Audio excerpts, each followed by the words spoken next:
the gates. If you want the gold, save the blood. Change of plans. We're going to the palace. The air was thick with the metallic tang of blood and the suffocating scent of smoke. Amina's lungs burned as she pressed her back against the cool, ancient stone of the treasury. Outside, the rhythmic thud-thud-thud of heavy boots and the sharp cracks of gunfire signaled the end of her world. Her fingers, slick with sweat and dust, fumbled with a heavy satellite phone, a relic of a failed trade deal. She didn't have time to check the digits. She typed a single, frantic plea. "They are at the gates. If you want the gold, save the blood." She hit send as the heavy oak doors groaned under the weight of a battering ram. Thousands of miles away, and yet only a few miles from the border, a screen lit up in Kaito's hand. He stared at the message. He wasn't the intended recipient, but the mention of gold and blood piqued a curiosity his cold heart hadn't felt in years. He didn't call back. He simply turned to his men and said, "Change of plans. We're going to the palace." The heavy oak doors of the treasury didn't just open. They disintegrated under a focused thermal charge. Amina braced herself, gripping a ceremonial dagger with white-knuckled desperation, her royal robes tattered and stained with the dust of her crumbling empire. She expected the general's men, vultures coming to pick the bones of her lineage. Instead, the smoke cleared to reveal a phalanx of men in tactical black, their movements governed by a terrifying, silent precision that no local militia possessed. At their center stood Kaito.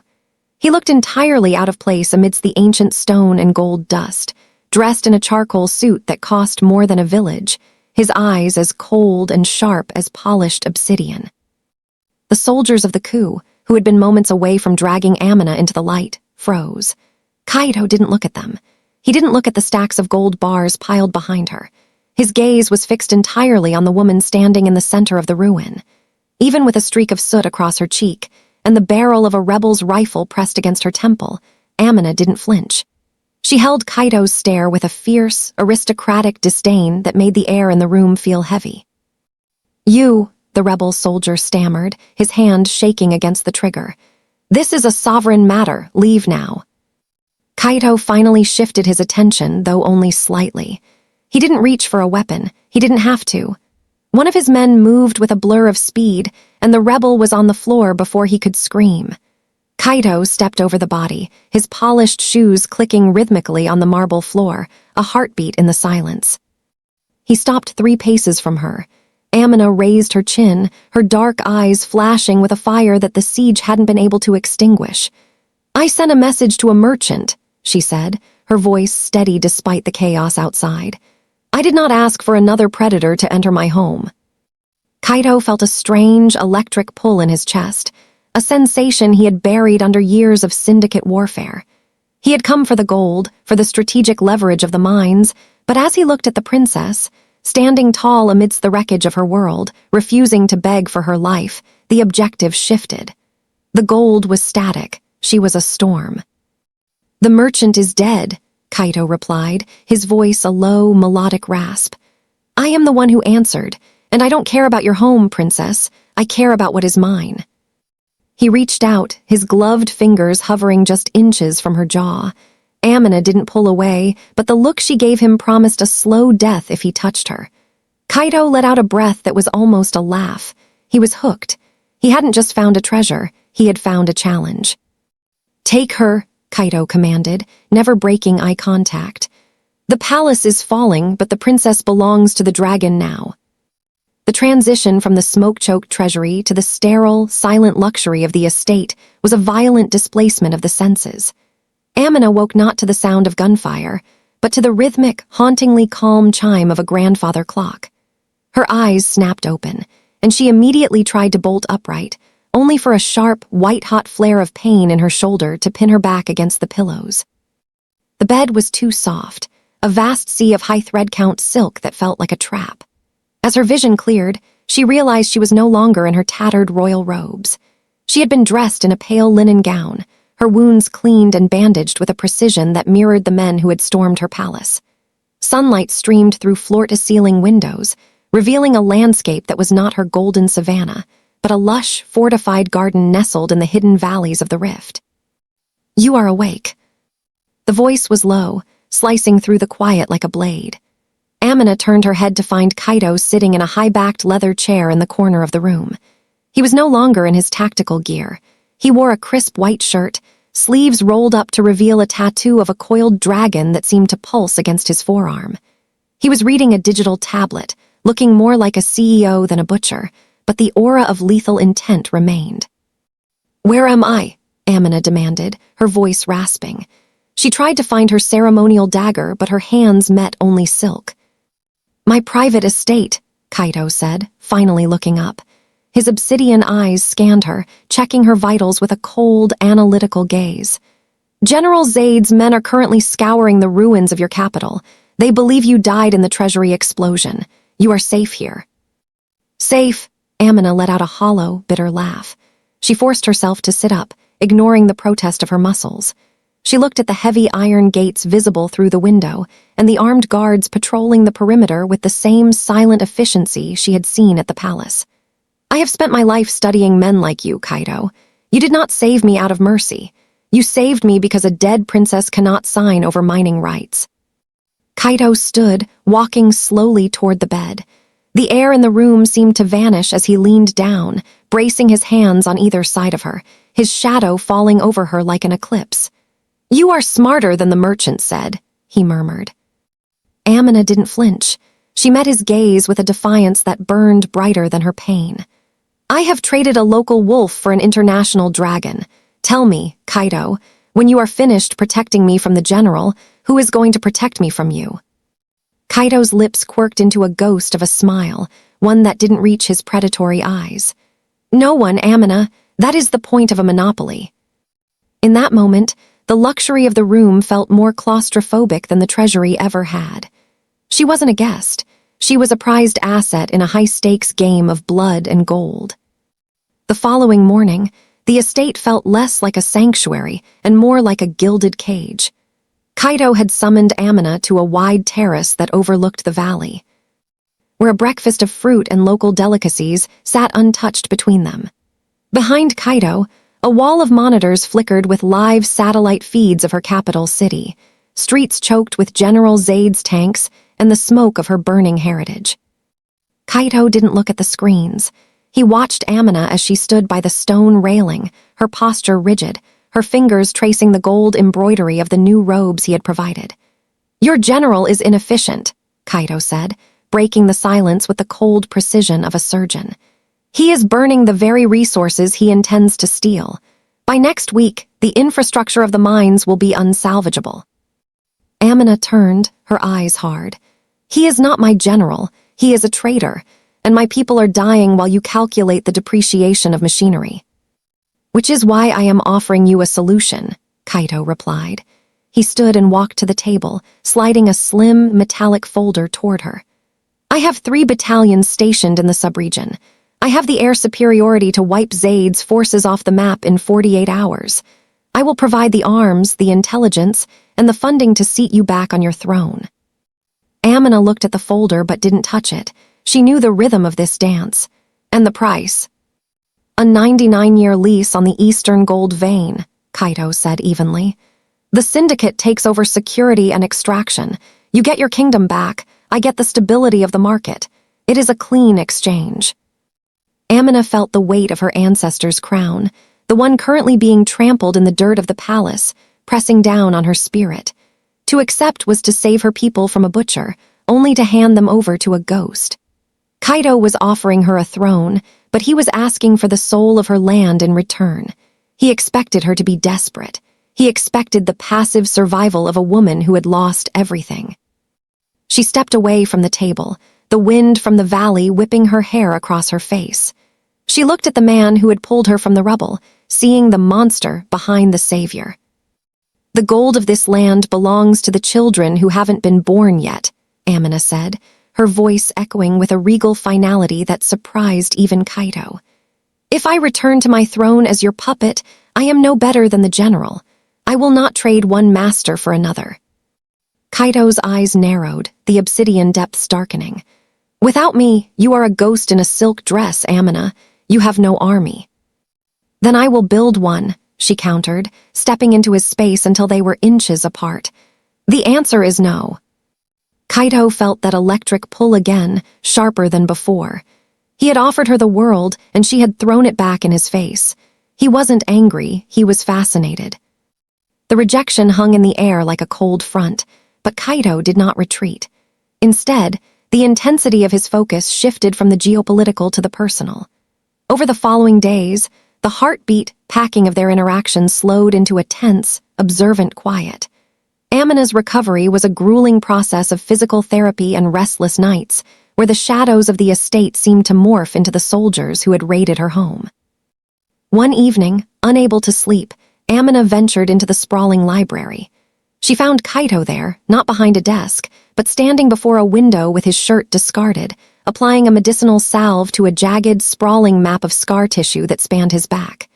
She froze, the breath catching in her throat. These weren't the clean marks of surgery. They were the brutal, raised welts of a life lived in monster mode. "The dragon has his own history of fire," Amina murmured, her voice barely a whisper in the vast room. Kaito didn't turn around, but his posture stiffened.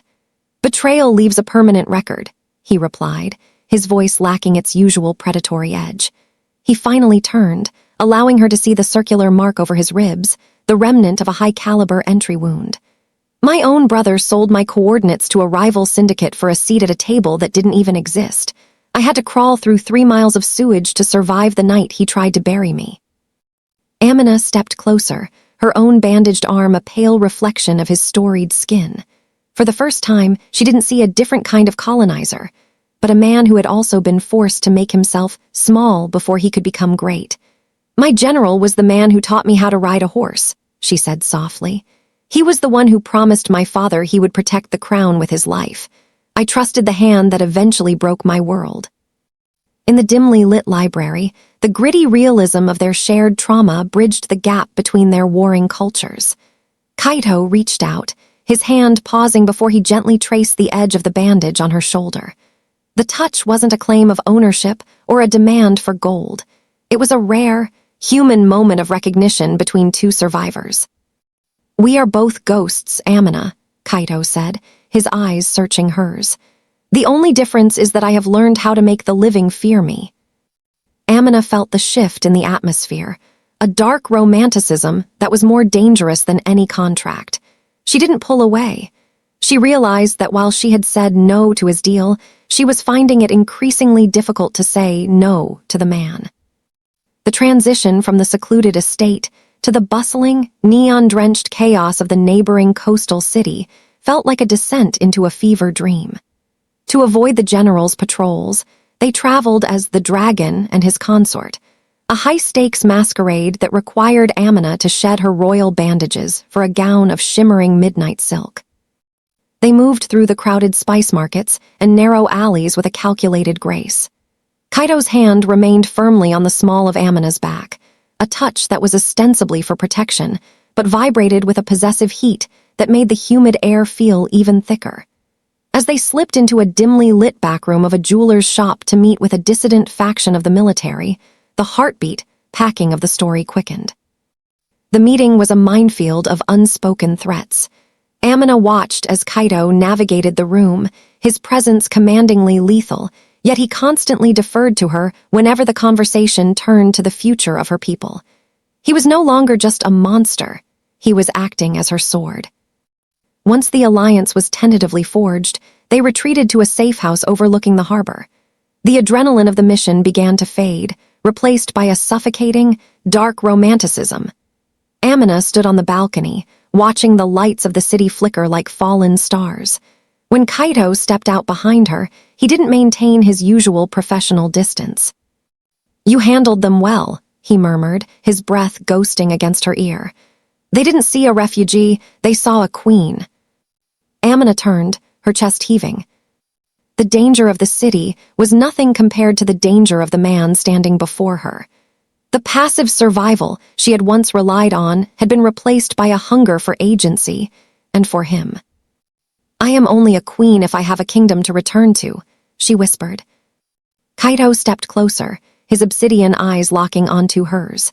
He reached out, his thumb tracing the line of her lower lip with a slow, agonizing pressure. The romantic tension reached a breaking point as the distance between them vanished. In this shadow-filled room, far from thrones and syndicates, the alliance became a blood bond. The kiss was not a gentle thing. It was a collision of two broken histories, a desperate claim of two souls who had spent too long in the dark. The fragile peace of the harbor safe house shattered the following morning when a secure frequency began to pulse on Kaito's terminal. The caller was General Zaid. Amina watched from the doorway, her body still humming with the memory of the previous night's intimacy, only to feel her blood turn to ice as she recognized the general's gravelly voice echoing through the room. The general wasn't calling to threaten, he was calling to negotiate. He spoke of mutual interests and pragmatic stability, offering Kaito triple the gold rights Amina had refused, along with a permanent corridor for the syndicate's illicit trade. "Why waste soldiers on a ghost princess?" Zaid's voice crackled, oily and confident. "Hand her over, and you can own the mines without firing a single shot." Kaito remained silent, his face a mask of obsidian indifference as he listened. He didn't hang up. He didn't defend her. He simply watched the encryption bars move across the screen, his fingers hovering near the console. Amina felt the familiar, suffocating weight of her passive survival instincts clawing at her throat. Doubt, sharp and jagged, began to tear through the dark romanticism they had built. She remembered the scars on his back, the history of betrayal that had forged him, and realized that in his world, loyalty was often just a commodity waiting for the right price. Was she truly his partner, or was she merely the prized asset she had feared she was from the beginning? "Kaito," she whispered, her voice trembling with a mix of fear and burgeoning fury. He didn't look at her. "I'll consider the terms, General," Kaito said, his voice a low, melodic rasp that gave nothing away. "Send the coordinates for the transfer point." The line went dead. The silence that followed was heavier than the gunfire at the palace. Amina stepped into the center of the room, her regal posture returning, fueled by the agonizing sting of a potential second betrayal. "Is this the monopoly you spoke of?" she asked, her eyes flashing with a fire that eclipsed the neon lights of the city. "Selling me back to the man who broke my arm and my kingdom." Kaito finally turned, his eyes searching hers, but the distance between them had grown 1,000 miles in a single minute. He didn't offer a gentle touch or a reassurance. He looked at her with the cold, analytical gaze of a man who played the long game, leaving Amina to wonder if she had truly traded a wolf for a dragon, or if the dragon had simply been waiting for the highest bidder. The heavy silence between them was not broken by words, but by the percussive roar of a hellfire missile striking the safe house's outer perimeter. The floor buckled, sending Amina sprawling against the mahogany desk as the windows imploded, showering the room in a rain of glass diamonds. General Zaid hadn't waited for the transfer. He had chosen to eliminate both the princess and the dragon in one decisive strike. Through the roiling black smoke, Kaito moved. He didn't look like a businessman or a negotiator anymore. He was a shadow made manifest, his movements governed by the monster mode that had built his empire. He lunged for Amina, his powerful frame shielding her just as a second explosion ripped through the ceiling. Dust and debris choked the air, turning the dark romanticism of the previous night into a gritty realism of blood and survival. "Stay low," Kaito hissed, his voice a rasping command as he drew a silenced pistol from his waistband. The compound was swarming. The general's elite commandos breached the terrace, their infrared beams cutting through the haze. Kaito didn't hesitate. He engaged with a lethal mechanical precision, taking down 3 men before they could level their rifles. But the sheer volume of fire was overwhelming. As they retreated toward the reinforced panic room, a hidden sniper's round tore through the doorframe, seeking Amina's chest. Kaito didn't think. He pivoted, throwing his body into the path of the bullet. The wet thud of the impact echoed in the narrow hallway. Kaito gasped, his knees buckling as a dark stain bloomed across his white shirt, mirroring the scars Amina had traced only nights before. He didn't fall. With a guttural roar, he emptied his magazine into the hallway, suppressing the advance long enough to shove Amina through the heavy steel door of the vault. He collapsed against the interior wall, his breath coming in ragged, wet hitches. Amina scrambled to him, her hands pressing against the wound in his side, the heat of his blood terrifyingly real. "Why?" she sobbed, the doubt she had felt during his call with the general vanishing in the face of his sacrifice. "You could have let them take me. You could have saved yourself." Kaito reached up, his fingers slick with red as he cupped her jaw, his obsidian eyes fatting but fixed on hers. "The general offered me gold," he whispered, a ghost of a predatory smile touching his lips. "But I told you, I only care about what is mine." In the flickering light of the emergency sirens, Amina realized the stakes had changed. This was no longer just about a kingdom or a debt of blood. As Kaito's head slumped against her shoulder, the passive victim died within her. She looked at the weapons rack on the far wall, her heart beating with the steady, powerful resolution of a queen who had found her sword and was now ready to become one. The dust of the safe house explosion had barely settled before the heartbeat, rhythm of the story shifted toward a desperate, frantic pace. With Kaito incapacitated by the bullet intended for her, Amina had no choice but to step into the role she had been born for. She rallied a small, battered contingency of her father's former palace guards, attempting a daring midnight strike on a logistics hub to seize medical supplies and communication gear.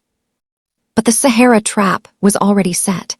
As Amina led her men through the shifting dunes toward the city's edge, the desert floor seemed to erupt. General Zaid's armored units, tipped off by a mole within the local militia, surrounded them in a pincer movement. Amina fought with a ferocity that stunned the mercenaries, but she was eventually pinned down. Her royal robes once again stained with the grit of the land she loved. As they shackled her wrists, Zaid's second-in-command sneered at her. "The dragon is dead, princess, and you are just leverage." Back at the estate, Kaito drifted in a feverish haze of gritty realism. His recovery was interrupted by his lead lieutenant, who presented a grim update. The general had moved Amina to a fortress in the deep desert. "We have the coordinates for the gold veins, boss," the lieutenant urged. "We can secure the mines now while Zaid is distracted with the girl. We don't need her for the extraction anymore." Kaito looked at the digital tablet. The monopoly he had chased across continents was finally within his grasp. The gold rights were a keystroke away. Yet, as he stared at the empty space where Amina had stood in her defiance, he felt a hollow ache that no amount of wealth could fill. The monster, who had always prioritized strategic leverage over human lives, found himself faced with a realization that defied his syndicate logic. He didn't care about the 99-year lease. He didn't care about the stability of the gold market. He realized he valued the storm of the princess more than the static weight of the metal. "Forget the mines," Kaito rasped, forcing himself upright despite the blood soaking through his fresh bandages. His obsidian eyes flared with a lethal, singular purpose. "Ready the gunships. We aren't going for the gold. We're going for the queen." The desert night was shattered not by the wind, but by the rhythmic thunder of black-painted rotors. Kaito's gunships descended upon General Zaid's fortress like vengeful spirits, their gatling guns stitching lines of fire across the courtyard. Within the heart of the stone prison, Amina heard the chaos and felt the heartbeat, rhythm of the rescue beginning. The iron door of her cell didn't just unlock, it was blown off its hinges by a breaching charge. Kaito stepped through the smoke, his face pale and his gait stiff from his unhealed wound, but his grip on his rifle was steady. He looked like the monster the world feared, yet the moment his eyes found Amina, the dark romanticism of their bond eclipsed the violence. He didn't offer words of comfort, he simply tossed her a recovered ceremonial dagger and a sidearm. "Finish it," he rasped. They fought their way to the command center, a steady, powerful resolution guiding their movements. There, they found General Zaid, trapped between the monitors displaying his crumbling coup and the two predators he had underestimated. Zaid turned, his face contorted in a sneer of desperate pride. "You think a foreign syndicate can rule this land?" He spat at Kaito. "The people will never follow a puppet of the dragon." Kaito stepped back, lowering his weapon and ceding the floor. "I'm not the one they'll be following," he murmured. Amina stepped forward, the weight of her ancestors and the pain of her broken arm and spirit fueling her stride. She didn't look like a victim or a passive survivor anymore. She looked like a queen who had walked through fire and learned to command the flames. "You didn't just steal gold, Zaid," Amina said, her voice ringing with a regal finality. You stole the peace of my people. Zaid lunged, but Amina moved with the active role and lethal grace Kaito had unintentionally taught her. She parried his clumsy strike and in one fluid motion drove the ceremonial blade home. It was a final outcome that signaled her total transformation. As the general fell, the silence that followed was not one of defeat, but of a kingdom reclaimed. Amina turned to Kaito, the blood of the traitor on her hands. The stakes had been high, but she had not become a casualty. She walked to the balcony, looking out over the desert as the sun began to rise, painting the dunes in a true, untainted gold. Kaito stood behind her, a silent guardian who no longer sought a lease or a contract. What happens now? Kaito asked. Amina looked at him, her dark eyes reflecting the dawn of a new era. Now we build a kingdom that answers to no one, she said. The queen's gambit was complete. She had her throne, and she had her dragon. The desert wind no longer tastes of smoke. It carries the scent of rain and the quiet hum of a kingdom coming back to life. As the sun dips below the horizon, painting the African sky in shades of bruised purple and defiant gold, Amina stands on the highest balcony of her reclaimed palace. She is no longer the woman who fumbled with a satellite phone in the dark. The passive survival that once defined her has been forged into a regal, dangerous strength.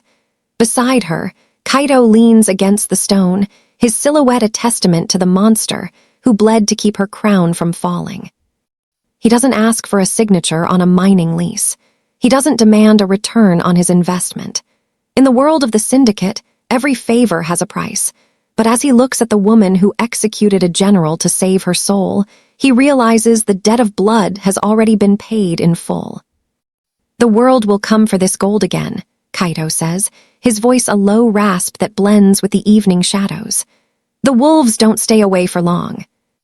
Amina turns to him, the light of the first stars reflecting in her eyes. She reaches out, her hand resting over the scar on his side, the mark of the bullet meant for her.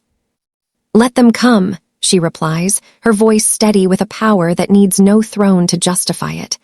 The wolves can have the desert, but the gold, the land, and the queen, they belong to the dragon now. The screen fades to black as the distant sound of Kaito's gunships echoes one last time, a reminder that while the princess saved her kingdom, the Mafia boss found something far more valuable than gold.